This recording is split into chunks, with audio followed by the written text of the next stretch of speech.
할렐루야. 하나님의 크신 은총이 함께하기를 주님의 이름으로 축원합니다. 그 가수 나훈아 씨의 노래 가운데 잡초라는 노래가 있어요. 뜬금없이 하나님 말씀 전할 때 또 이게 무슨 가요를 얘기하나 하겠는데 노랫말이 뭐 별건 아니에요. 아무도 찾지 않는 바람 부는 언덕에 뭐 이런 겁니다. 이름 모를 잡초야 한 송이 꽃이라면 향기라도 있을 텐데 그 다음 말이 중요해요. 이것저것 아무것도 없는 잡초라네. 이런 노랫말입니다. 그 노래에서는요, 잡초는 아무것도 할 수 없는 풀처럼 노래하고 있습니다. 그런데 우리가 일반적인 생각하면 잡초 그러면 참 불필요한 풀이다 이렇게 생각이 돼요. 근데 우리 생각만이 아니라 우리 국어사전에도 그렇게 나와 있더라고요. 가꾸지 않아도 저절로 나서 자라는 여러 가지 풀로서 농작물 따위에 다른 식물이 자라는 데 해가 되기도 한다. 저는 이렇게 결론부터 얘기합니다. 이 국어사전 바꿔야 됩니다.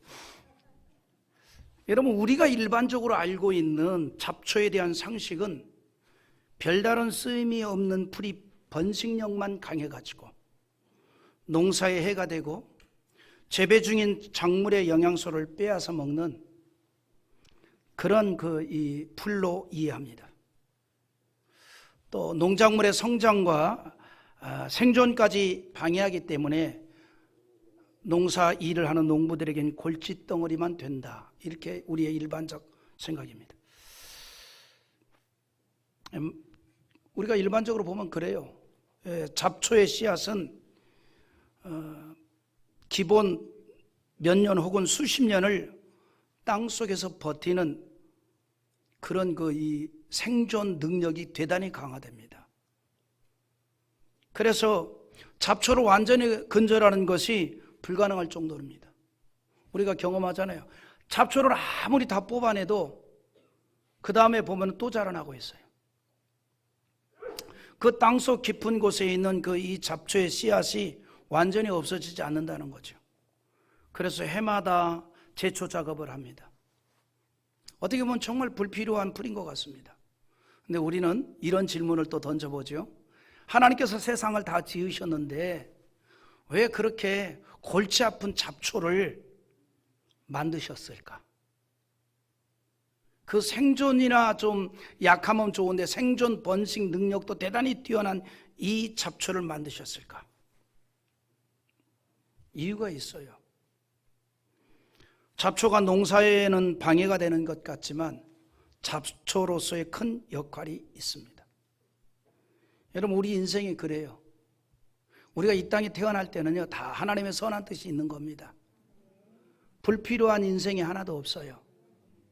다 선한 뜻이 있습니다. 그래서 우리 옆에 있는 분들에게 격려하시기 바랍니다. 선한 뜻이 있어 지금까지 사셨습니다. 아멘입니까? 불필요한 인생은 없는 거예요. 다 태어날 때는 하나님의 선한 뜻이 다 있는 법입니다. 잡초가 우리가 생각할 때는 정말 불필요한, 정말 말 그대로 잡풀인 것 같은데 다 이유가 있고 뜻이 있다 이 말입니다. 여러분, 잡초가 농사에는 방해가 되는 것 같지만 잡초로서의 큰 역할이 있다는 거죠. 잡초는 뿌리를 깊이 내리기 때문에 어떤 일을 하냐면 땅속 깊은 곳에서 영양 염류를 퍼올리는 역할을 함으로써 땅을 섬유화시켜서 표토층을 보호하는 역할을 한다는 거죠. 그래서 잡초가 하는 역할 가운데 가장 중요한 게 뭐냐면 토양 침식을 막아주고 토양의 건조를 지연시켜서 황폐화를 막아줍니다. 만약에 잡초가 없으면요, 어떤 토양이든지 사막화돼 버리고 마는 거예요. 그걸 막아준다는 거죠. 엄청나게 큰 역할을 하고 있는 겁니다. 또 그것만 있는 게 아니에요. 가축들을 키우는 데 있어서도 대단히 중요한 역할을 합니다. 방목을 하는 목초지에서 잡초가 소의 배설물을 분해하여 토양을 더 기름지도록 만들어줍니다. 그래서 그를 이용해서 폭풍 성장한 식물이 또다시 소의 맛 좋은 먹이가 되게 한다는 거죠. 여러분, 이처럼 잡초는요, 해가 되는 것보다는 유익을 주는 것이 훨씬 더 많다는 사실입니다. 그런데 중요한 게 뭐냐면, 이렇게 생명력이 강한 잡초여도 생존을 위해서는 필연적으로 반드시 필요한 것이 있습니다. 바로 물입니다.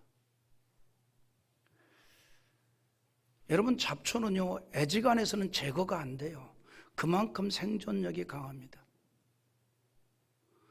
여러분, 전원주택으로 이사간 사람들의 최대의 고민거리가 뭔 줄 알아요? 잔디밭에 풀 뽑는 겁니다. 처음에는 남자가 뽑아요. 나중에는 여자분들이 뽑는 됩니다. 하루 종일 하는 일이 뭐냐? 잔디에 풀 뽑는 거예요. 그런데 이 풀이 아무리 뽑아도 계속 나옵니다. 그러다가 나중에는 이제 지쳐서 포기할 때도 있지요. 마치 흰머리 뽑다가 포기하듯이. 근데 이렇게 생존력이 강한 이 잡초도 반드시 필요한 게 물이라는 거죠. 응? 물이 없으면요, 아무리 생존력이 높은 잡초라도 곧 말라버리게 됩니다. 그래서 물은 잡초의 생존에 필연적이라는 사실입니다. 우리 인간도 마찬가지입니다. 식물은 물을 만나야 생존하듯이 사람은 하나님의 은혜를 받아야 합니다. 아무리 머리가 좋은 유능한 사람이라 할지라도 인간은 하나님의 은혜 안에서 살도록 되어 있습니다. 그 사실을 깨닫고 하나님의 은혜에 대해 간구하는 신앙을 가진 인생이야말로 복된 인생이라 말할 수 있는 겁니다. 번식이 강한 잡초라도 물이 있어야 하듯이 모든 사람은 예수를 만나야 하고 하나님의 은혜를 받아야 합니다. 구원받은 그리스도인은 바로 하나님의 은혜 안에서 사는 사람들입니다.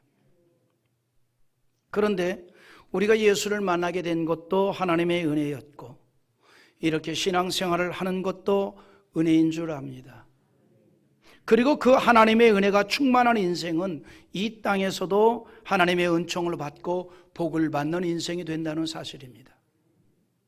심지어 노아처럼 홍수 심판에서도 구원을 받게 됩니다. 노아 시대에 하나님께서 세상이 죄악으로 가득하여 하나님에 대한 신앙이 계승되지 못할 것을 아시고 은혜 받을 자를 구원하시려고 세상을 물로서 심판하였습니다. 세상이 홍수로 심판을 당했지만 하나님의 은혜를 받은 노아는 그 죽음에서도 구원을 받았습니다. 창세기 6장 8절에 이렇게 말합니다. 그러나 노아는 여호와께 은혜를 입었더라. 하나님의 은혜를 받은 노아는 심판에서도 다시 살아나게 되는 은총이 있다는 사실입니다. 뿐만 아니라 그리스도인이 하나님의 은혜가 충만하게 되면 주님의 선한 일에 쓰임을 받는 귀한 인생이 됩니다. 그래서 하나님의 은혜를 우리가 넘치게 받아야 한다는 거죠. 고린도후서 9장 8절에 이런 말씀이 있어요. 우리 한번 다 같이 읽어보겠습니다. 하나님이 능히 모든 은혜를 너희에게 넘치게 하시나니 이는 너희로 모든 일에 항상 모든 것이 넉넉하며 모든 착한 일을 넘치게 하게 하려 하심이라. 하나님께서 우리에게 넘치는 은혜를 주시는 이유가 있답니다. 하나님의 선한 일을 넘치도록 하게 하기 위함이라는 거예요. 그러므로 우리가 하나님의 은혜가 충만하게 되면 하나님의 선한 일에 넘치도록 쓰임을 받는 복된 인생이 된다는 사실입니다. 그래서 우리가 하나님의 은혜가 가득하여서 은혜 안에서 산다는 것은 어떤 의미인가 하니 내 인생이 영적으로 존귀한 인생이 된다는 사실입니다. 그래서 사도 바울은 자신이 선교의 큰 역사를 이룰 수 있었던 것도 하나님의 은혜의 결과였습니다 라고 간증한 거 아닙니까? 우리는 필연적으로 하나님의 은혜를 받고 그 은혜 안에서 사는 인생이 되어야 하는데 하나님의 은혜 역시 그 시작점이 있습니다. 오늘 말씀이 그것을 우리에게 깨우쳐 주고 있어요. 오늘 본문의 내용은 에스겔 선지가 보았던 환상입니다. 그 환상의 내용은 한마디로 이스라엘이 하나님의 은혜를 받게 되어 회복이 되어질 것에 대한 예언적 환상입니다. 그런데 그 은혜의 시작이 성전에서부터 시작되어졌다는 거예요. 에스겔이 보았던 이스라엘 민족의 회복에 대한 그 언약, 그 소망, 그 희망에 대한 환상이 그 출발이 하나님의 은혜였는데 하나님의 성전에서부터 시작이라는 겁니다. 에스겔의 환상을 보니 성전에서부터 물이 흘러나오고 있는데 이 물은 하나님의 은혜를 상징하고 있습니다. 하나님의 은혜를 상징하는 물이 성전 문지방 밑에서부터 흘러나오기 시작했다는 거예요. 우리 한번 1절 같이 한번 다시 보겠습니다. 그가 나를 데리고 성전 문에 이르시니 성전의 앞면이 동쪽을 향하는데 그 문지방 밑에서 물이 나와 동쪽으로 흐르다가 성전 오른쪽 제단 남쪽으로 흘러 내리더라. 할렐루야. 하나님의 백성들에 대한 하나님의 은혜와 은총은 성전에서부터 시작되어집니다. 구약시대에 하나님께서는 예루살렘 성전을 통해서 제사를 받으셨으며 이스라엘 백성들은 예루살렘 성전에서 하나님의 뜻을 발견하고 하나님의 은총을 받았습니다. 그러므로 이스라엘 백성들은 예루살렘 성전을 통해서 하나님에 대한 신앙을 간직하게 되었습니다. 하나님을 의지하는 신앙이 있을 때는 성전을 즐겨 찾았고 성전 절기를 잘 지켰습니다. 그러나 반대로 하나님에 대한 신앙이 식어질 때는 성전 제사가 형식이 될 뿐만 아니라 하나님의 성전을 찾지 않습니다. 전통적으로 이스라엘 백성들은요, 절기가 되면 모두가 다 예루살렘 성전을 찾았습니다. 그걸 대단히 귀하게 여겼습니다. 뿐만 아니라 성전 근처에 거주하는 신실한 유대인들은 하루에 3번씩 성전에 기도하러 나왔습니다. 이런 모습이 유대인들의 일상이었어요. 다니엘을 통해서도 그런 모습을 우리에게 보여주었습니다. 그는 어린 시절부터 하나님을 의지하는 신앙생활을 하였는데 그래서 그가 어린 시절부터 하나님의 성전을 즐겨 찾았습니다. 유대인들의 그 신앙적인 모습대로 하루에 3번씩 성전을 찾아서 하나님께 열심히 기도했습니다. 그런데 나라가 전쟁으로 망했습니다. 많은 젊은이들이 포로로 끌려가게 되었을 때 다니엘도 전쟁 포로가 되어서 바벨론으로 끌려갔습니다. 더 이상 하나님의 성전을 찾을 수가 없게 되자 그는 그것으로 멈추지 않았습니다. 예루살렘으로 향한 창문을 열어놓고 여전히 하루에 3번씩 하나님을 은혜를 구하는 기도를 했다는 사실입니다. 선민 이스라엘 백성들에게 성전은 곧 생활이었고 삶이었으며 신앙생활의 중요한 위치였고 하나님의 은혜를 받는 가장 중요한 공간이었습니다. 이 원리는요, 오늘날 구원받은 하나님의 자녀들에게도 동일하게 적용이 되어집니다. 그리스도인이 하나님의 충만한 은혜를 받고 그 은혜 안에서 사는 인생이 되려면 무엇보다도 성전 중심이 되어야 합니다. 성전을 즐겨 찾아야 합니다. 물론 오늘날의 성전은 구약시대 성전과 같은 개념은 아닙니다만은 하나님의 은혜를 사모하는 그 마음은 동일하다는 것입니다.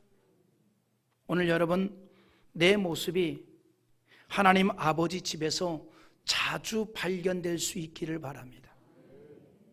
여러분, 사람이 어디서 자주 발견되느냐라고 하는 것 굉장히 중요합니다. 우리는 하나님의 자녀들입니다. 하나님의 집에서 자주 발견될 수 있기를 바랍니다. 그런 자가 하나님의 은혜를 받을 수 있다는 사실이에요. 성전을 가까이 했던 이스라엘 백성들이 하나님의 복을 받았던 것처럼 영적인 이스라엘 백성이 되는 그리스도인은 주님의 몸된 교회를 즐겨 찾을 수 있어야 한다는 사실입니다. 성전을 가까이 하면 은혜를 받게 되고 하나님을 의지하는 믿음이 생기게 되는 법입니다. 그래서 우리가 예배 중심으로 모이는 것을 즐겨해야 된다는 사실이에요. 그것이 하나님의 은혜 안에서 사는 길이 되기 때문입니다. 사도행전 2장을 보면요, 오순절에 성령에 충만했던 예루살렘 교회 성도들의 특징이 있습니다. 다른 거 다 놔두고 가장 중요한 특징이 뭐냐? 열심히 모였다는 거예요. 주의 이름으로 자주 모였다는 겁니다. 사도행전 2장 46절에 보면 우리 한번 읽어볼까요? 날마다 마음을 같이하여 성전에 모이기를 힘쓰고 집에서 떡을 떼며 기쁨과 순전한 마음으로 음식을 먹고. 할렐루야. 그러니까 오순절에 성령 충만했던 예루살렘 교회 성도들의 특징은 뭐냐면 주 예수의 이름으로 자주 모였다는 겁니다. 모이는데 열심이었습니다. 그런 예루살렘 교회에 하나님의 능력이 나타났습니다. 기적이 일어났습니다. 교회가 부흥이 되었다는 사실입니다. 오늘 이 같은 은혜가 우리 교회에도 나타나기를 기대합니다. 뿐만 아니라 우리가 하나님의 은혜를 받으면요, 달라져요. 인생관이 달라지고 신앙이 달라지고 삶이 달라집니다. 이것이 바로 은혜의 신비입니다. 하나님의 은혜를 받으면 모든 게 달라집니다. 하나님의 성전을 찾는 의식이 달라지고 예배를 드리는 그 모습이 달라지고 하나님의 은총을 사모하는 그 농도가 짙어지게 된다는 거죠.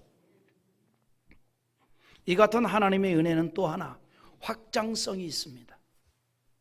에스겔이 처음에 보았던 환상이 뭐냐면 성전에서 물이 나오는데 아주 작게 흘러나오는 거예요. 바닥을 적실 정도로 아주 적은 양의 물이 흘러나왔습니다. 2절에 보면 그가 또 나를 데리고 북문으로 나가서 바깥길로 꺾여 동쪽을 향한 바깥문에 이르기로 본즉 물이 그 오른쪽에서 스며 나오더라 그랬습니다. 바닥을 적실 정도의 물이라 이 말입니다. 그런데 그 물이 흘러내리면서 점점 깊어지고 물의 양도 늘어납니다. 처음에는 성전 바닥을 적시는 정도였는데 그 물이 흘러가면서 깊어지고 넓어지고 강을 이루었다는 거예요. 5절 한번 읽어볼까요? 다시 천척을 측량하시니 물이 내가 건너지 못할 강이 된지라 그 물이 가득하여 헤엄칠 만한 물이요 사람이 능히 건너지 못할 강이더라. 여러분, 이것이 바로 은혜의 확장성입니다. 여러분, 하나님의 은혜가 임하니 12명의 제자가 120명의 성도가 되었어요. 또 그들에게 하나님의 은혜가 임하니 큰 무리들을 이루었습니다. 예루살렘에서부터 유다와 사마리아와 땅끝까지 복음이 확산되어졌다는 것입니다. 여러분, 이처럼 하나님의 은혜는 확장성이 있습니다.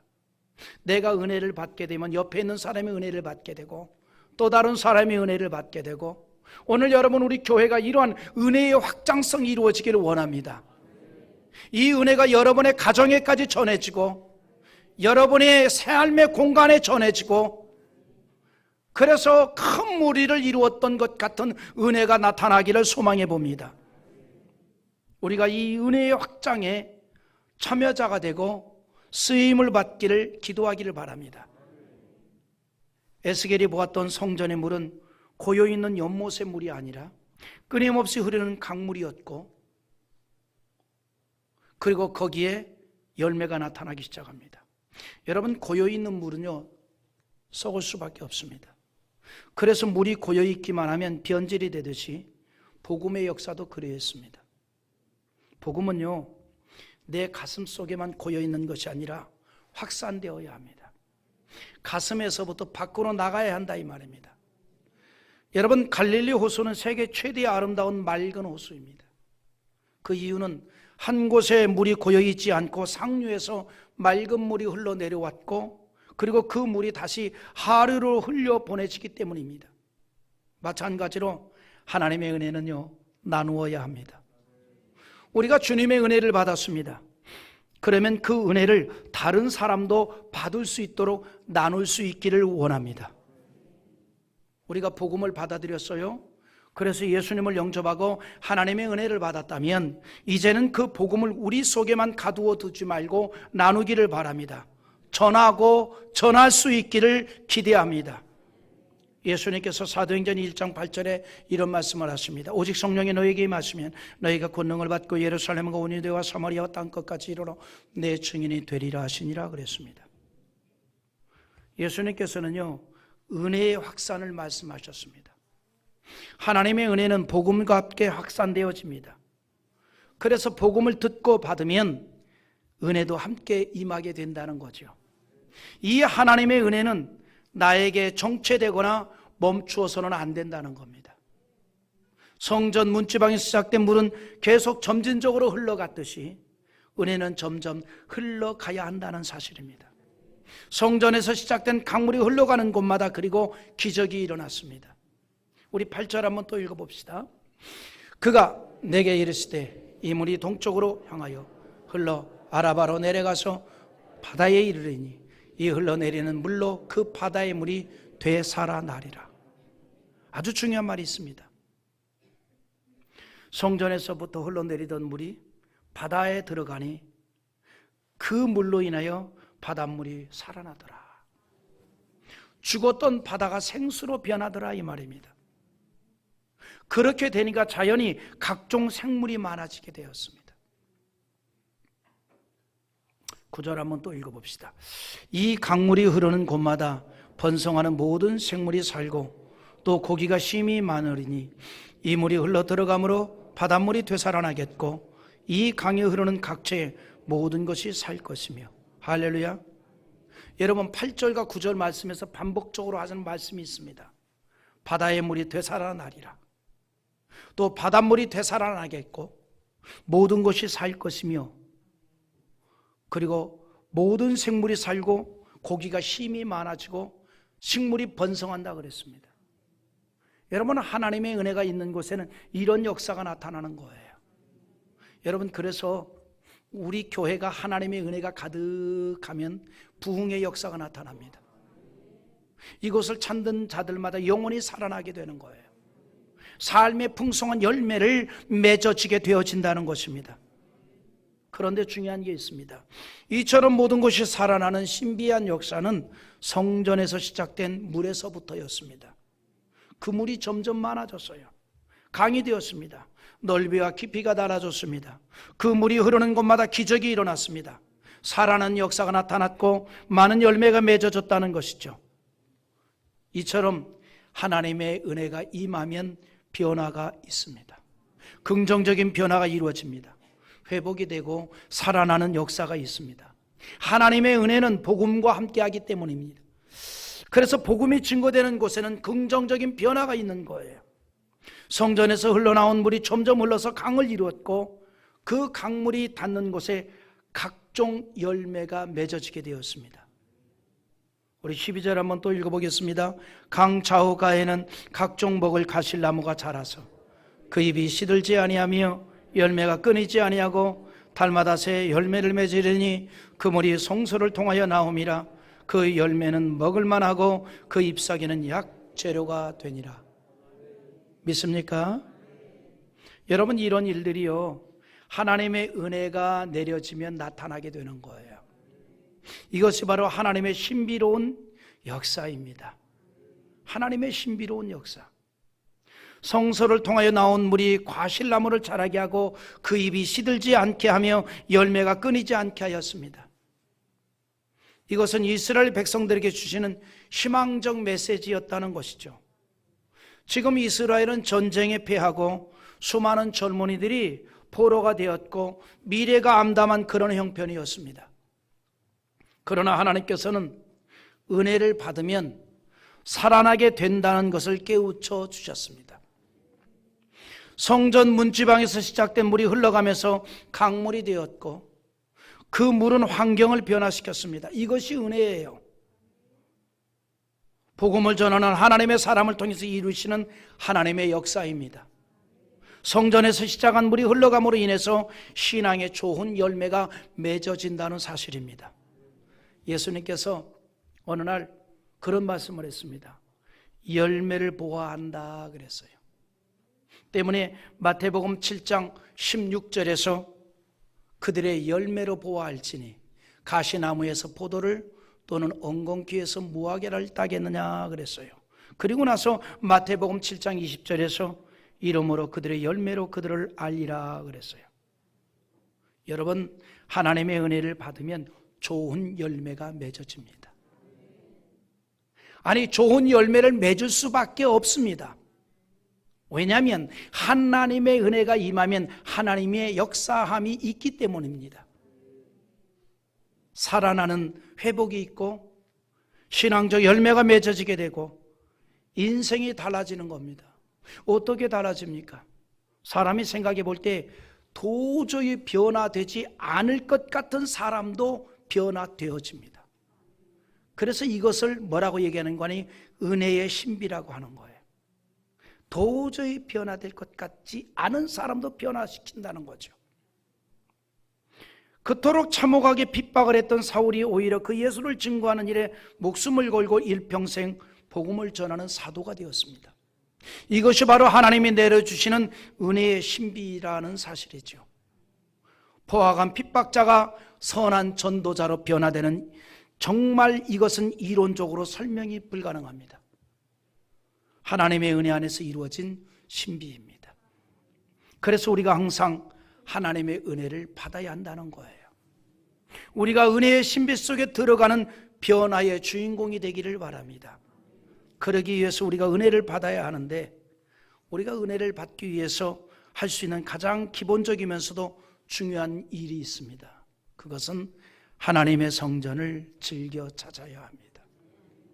사모함이 있어야 합니다. 성전은 하나님의 임재의 상징입니다. 그러므로 성전을 사모한다는 것은 하나님에 대한 사모함에 대한 반증입니다. 우리가 은혜를 받으려면 그런 모습이 있어야 한다는 겁니다. 그럴 때 하나님의 은혜가 충만하게 되고 이론으로 설명할 수 없는 변화가 나타나게 된다는 사실입니다. 모든 것이 살아나는 신비로운 기적을 만나게 됩니다. 영혼이 살아나고 신앙이 살아나고 이 땅에서의 삶에 풍성한 열매가 맺어지게 되는 것입니다. 이것이 바로 은혜의 신비입니다. 그래서 우리가 하나님의 은혜 안에서 사는 인생이 되어야 한다는 것이죠. 오늘 여러분 모두에게 하나님의 풍성한 은혜가 가득할 수 있기를 주님의 이름으로 축원합니다.